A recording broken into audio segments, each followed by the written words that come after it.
একটা বাচ্চার সমস্যা থাকে বড্ড বারবার কিন্তু সর্দি লেগে যায়, বারবার কিন্তু রোগ আক্রান্ত হয়, বারবার জ্বর, বারবার জ্বালা চলে আসে। অবশ্যই করে আমি বলবো এই যে ইমিউনিটি একটু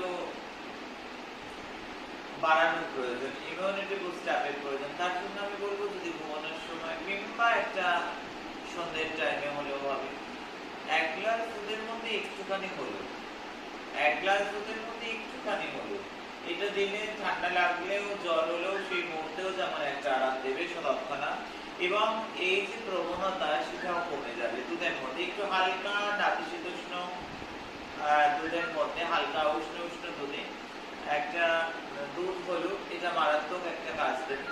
আর যাদের ইমিউনিটি ভীষণভাবে কম রয়েছে, বারবার জ্বর জ্বালা এসে যাচ্ছে, মারুকুমই ইমিউনিটি কেয়ার, মারুকুমই ইমিউনিটি কেয়ার এটা ইমিউনিটিকে বুস্ট আপ করে, রোগ প্রতিরোধক ক্ষমতা বাড়িয়ে তোলে, একটা মারাত্মক কাজ করে।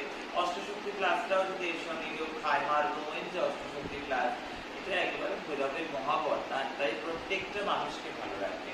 আমি চাই বাচ্চাদের মায়েরা, বাচ্চাদের বাবারা সজাগ হোক, এবং যাদের বাচ্চা ছাড়া অনেক বড়দেরও আছে বারবার কিন্তু সর্দি কাশি জুখামে আক্রান্ত হয়, তারা একটু সতর্ক হোক, তারা একটু এইসব দিকগুলো খেয়াল করুক। বারবার শরীরের উপর রোগ হানা মারা তো ভালো নয়, তাই একটু সজাগ হোক।